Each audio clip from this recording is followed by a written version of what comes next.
Hello everyone, today we are going to start brainstem. Okay, so what is brainstem? Brainstem is a connection between the cerebellum and cerebellum and spinal cord.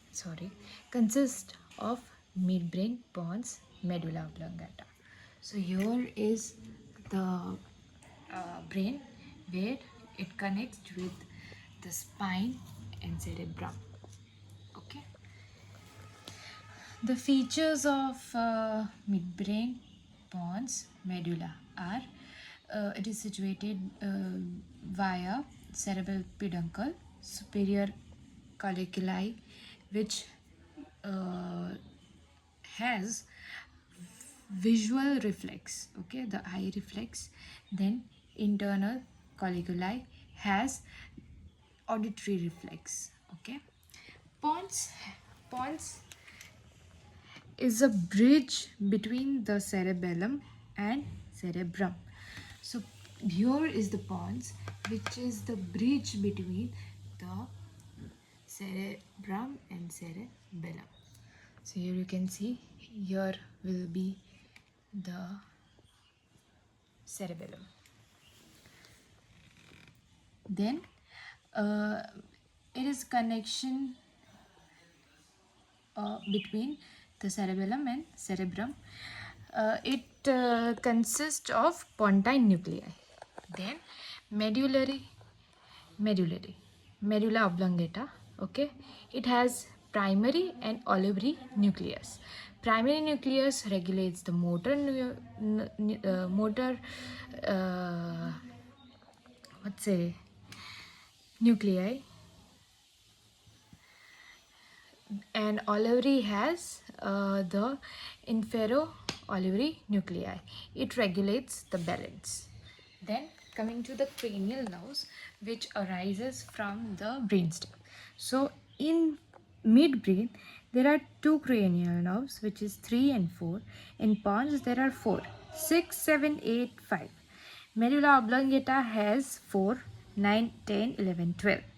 Okay, so let's see the functions of midbrain, pons and medulla. Midbrain has posture eye reflex, pons has facial movement, hearing and balancing, medulla has respiratory, heart rate, bp, swallowing and vomiting reflex. Okay, it functions like this.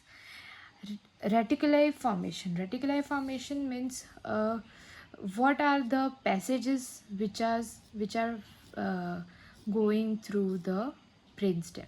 So which is the reticuli formation? One is consciousness, sleep cycle, muscle tone and posture. Okay, this 4: consciousness, sleep cycle, motor, muscle tone and posture. Which are the tracks in the brainstem? So there are 5 tracks which are passing through the brainstem, which is corticospinal tract, which regulates the motor, spinothalamic, which regulates the pain and temperature, dorsal column, which has touch, vestibulospinal, balance, rubrospinal, flexor tone of the muscle. Then coming to the important clinical factors.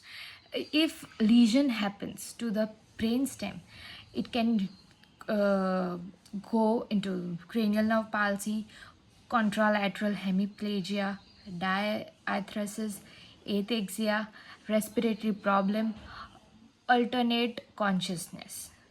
Okay, so which are the symptoms which occurs with the clinical features, like clinical symptoms, has the syndrome, where Weber's syndrome, where the PCA, a lesion occurs in PCA, and C3 affects cranial nerve, 3 affects, which is corticospinal tract also affects, where the same side of the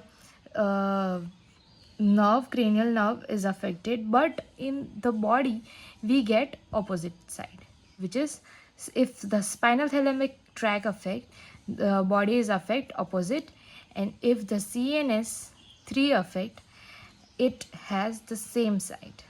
Okay, then Medulla oblongata syndrome.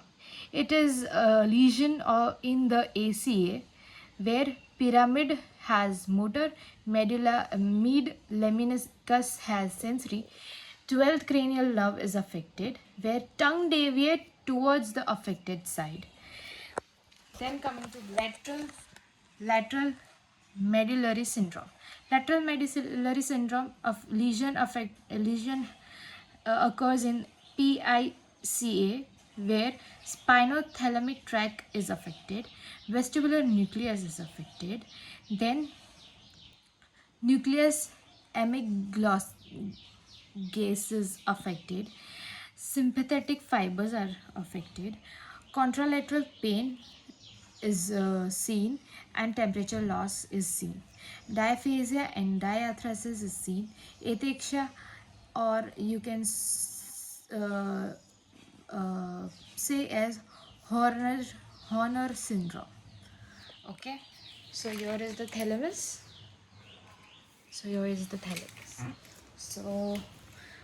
thalamus down midbrain where it is connected via pons, where it is connected via medulla oblongata, and here starts spine. So midbrain is connection between the brainstem. The brainstem is connection between the spine and cerebellum. Okay, here is cerebrum. Okay, here is cerebellum.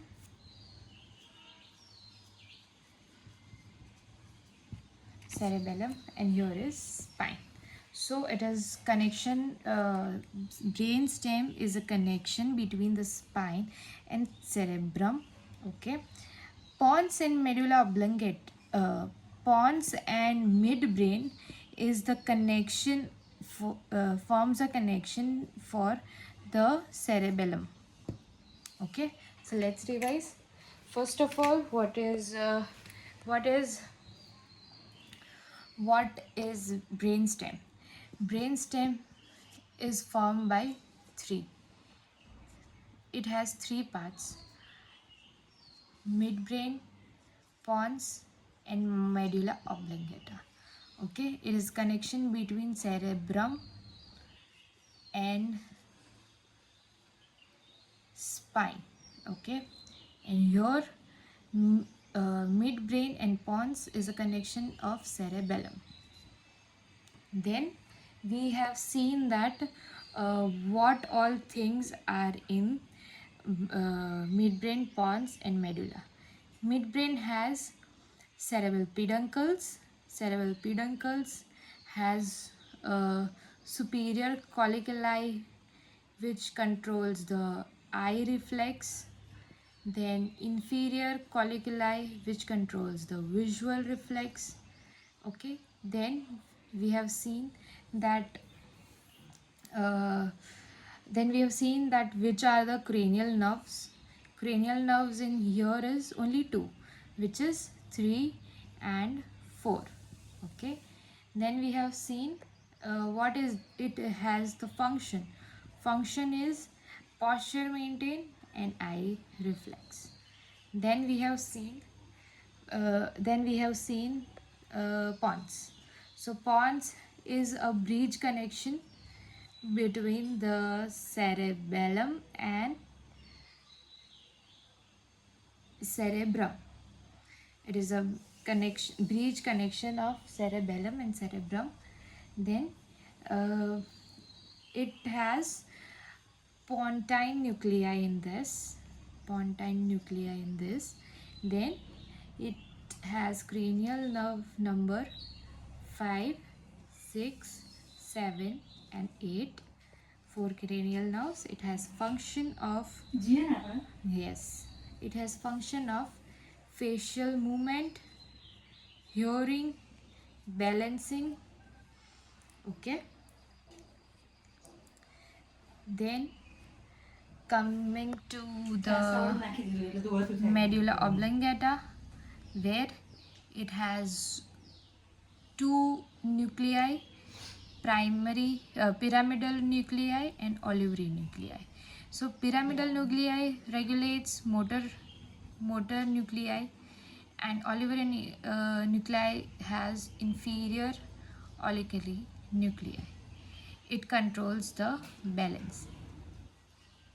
Then coming to the cranial lobes, cranial lobe has 4, 9, 10, 11, 12.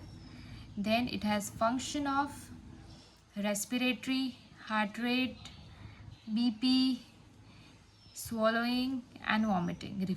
All this controlled by medulla oblongata. Then which are the tracts? Tracts, there are 5 tracts. Okay, spinal corticospinal tract, which is motor. Then spinothalamic tract, which is touch. Then dorso column is touch. Spinothalamic tract is temperature, pain. Temperature and pain. Touch is the dorsal column. Then vestibular spinal, which is the flexor. Vestibular spinal is the balance,